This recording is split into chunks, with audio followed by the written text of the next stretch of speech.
رکشے والے نے گورا، موٹر سائیکل والے نے گورا، پیدل چلنے والے نے اسے کو گورا، جس دکاندار سے اس نے سودا لیا وہ بھی گور کے دیکھتا رہا اس کو۔ تو جتنے لوگوں نے نظر بد ڈالی نا اس پر، سب لعنتی ہوئے اس ایک کی وجہ سے۔ تو جتنی لعنتیں سب کو دی گئی وہ اکٹھی اس ایک پر ڈالی گئی۔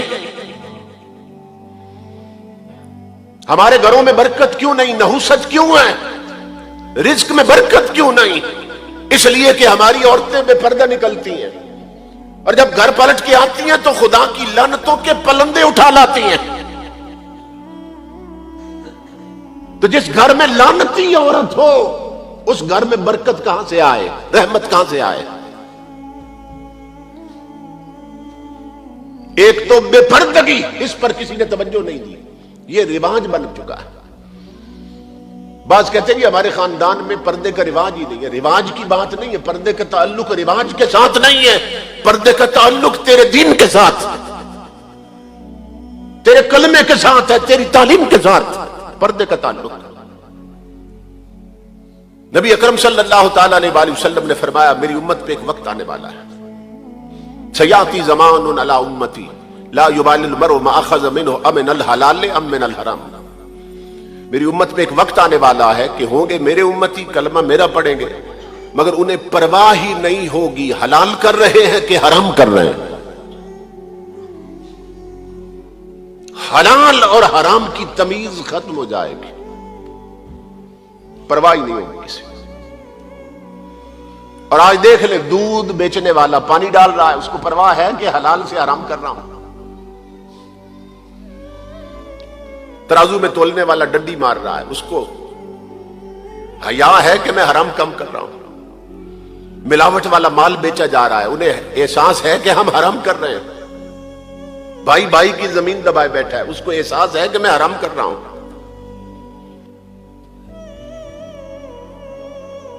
ہمارے تاجر بددیانت ہو گئے، افسر حرام خور ہو چکے، بغیر رشوت کے کوئی کام نہیں ہوتا، انہیں احساس ہے کہ ہم حرام کھا رہے ہیں۔ 15 صدیاں پہلے حضور نے فرمایا تھا عورتیں بے پردہ میک اپ کر کے بازاروں میں نکلتی ہیں، انہیں احساس ہے کہ ہم حرام کام کر رہی ہیں۔ ٹائٹ لباس پہنتی ہیں، پتلے کپڑے پہنتی ہیں، آدھا لباس پہنتی ہیں کہ بازو ننگے ہوتے ہیں اور باقی جسم پہ کپڑا ہے، گردن اور سینہ یہاں سے ننگا ہے اوپر کا حصہ اور باقی جسم پہ کپڑا ہے۔ یہ چاک اتنے اونچے کیے کہ پیٹ اور نیفے نظر آتے ہیں عورتوں کے۔ یہ شلواریں پاجاموں میں بدل گئی اور پاجامے اتنے اونچے کیے کہ پنڈلیاں نظر آتی ہیں۔ انہیں احساس ہے کہ ہم نے حرام لباس پہن رکھا ہے۔ جوان لڑکوں اور لڑکیوں نے ٹچ موبائلوں میں انڈیا کی فلموں کے کلپ بھرے ہیں، رات دن آنکھوں کی زنا میں مبتلا رہتے ہیں، انہیں احساس ہے کہ ہم حرام کام کر رہے ہیں۔ امام الانبیاء نے فرمایا میری امت پر وقت آنے والا ہے کریں گے حرام مگر پرواہ ہی نہیں ہوگی حلال کر رہے ہیں کہ حرام کر رہے ہیں۔ تاجدار انبیاء کے غلام حضور صلی اللہ علیہ وسلم فرماتے ہیں کہ اگر کسی بندے نے ایک سوٹ پہنا ہو اور وہ سوٹ 10 ٹاکیوں سے بنا ہو، یعنی 10 ٹکڑے جوڑ کر نہ وہ لباس بنایا گیا ہو 10 ٹاکیوں سے،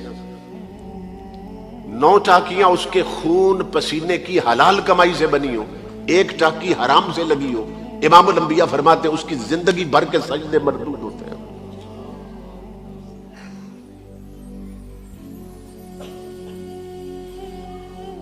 ایک ٹاکی حرام کی لباس میں تو نماز نہیں ہوتی، اور جس کے جسم کے اندر ساری چربی ہی حرام کھانے سے بنی ہو،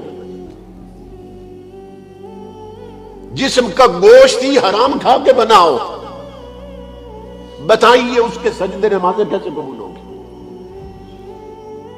جس کا لباس حرام سے ہو وہ قبول نہیں نمازیں اس کی، جس کا جسم ہی حرام کھا کے پلا ہو اس کی نمازیں اور سجدے کیسے قبول ہوں گے؟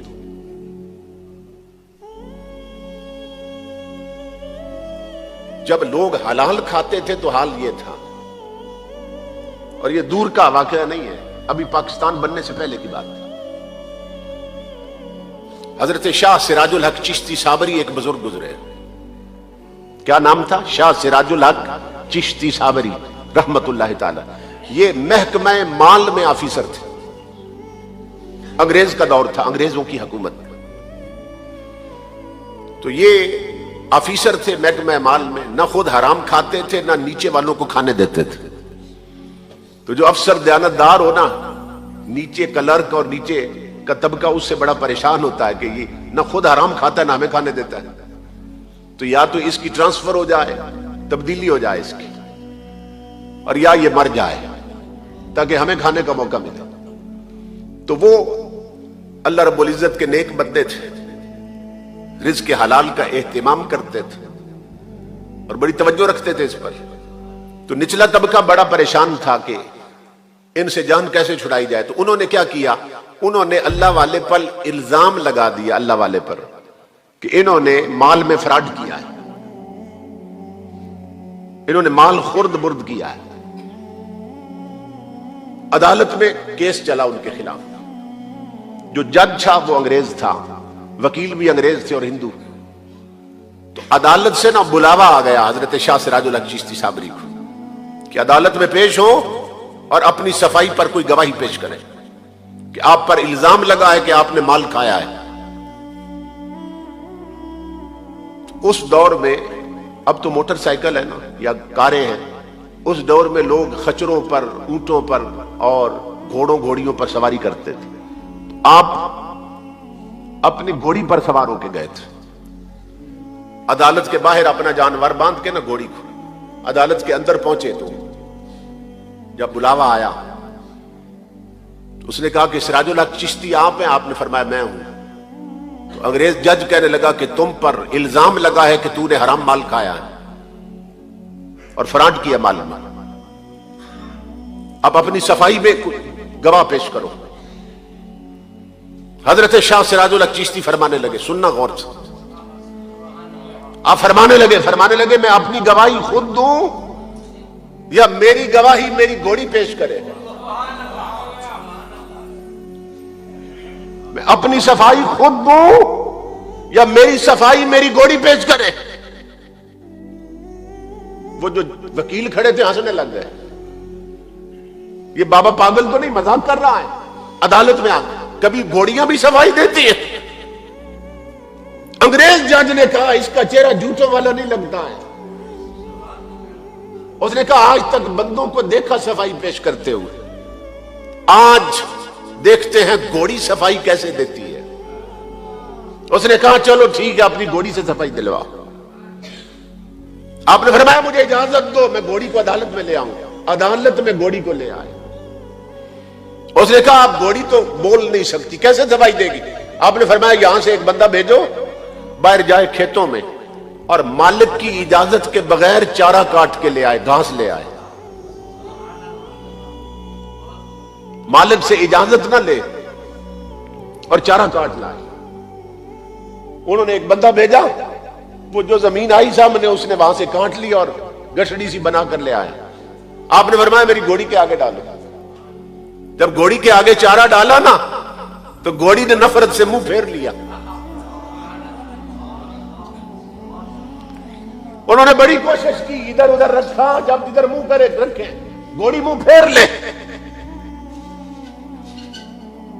وہ جو وکیل کھڑے تھے، ہندو وکیل، انگریز وکیل، انہوں نے کہا یہ بابا فراڈ کر رہا ہے، یہ تجھے دھوکہ دے رہا ہے، یہ گھوڑی کو نہ گھر سے کھلا پلا کے لایا ہے. جب گھوڑی رجی ہوئی ہے، پنجابی میں سمجھا رہا ہوں آپ کو، یہ گھوڑی کو رجا کے لایا، گھر سے کھلا پلا کے لایا ہے.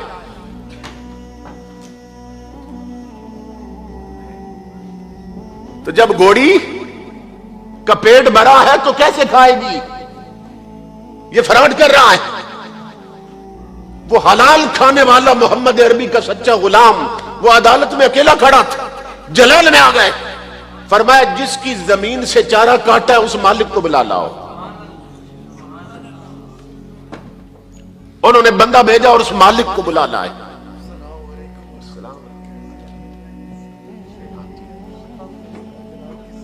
جی اللہ کا شکر الحمدللہ.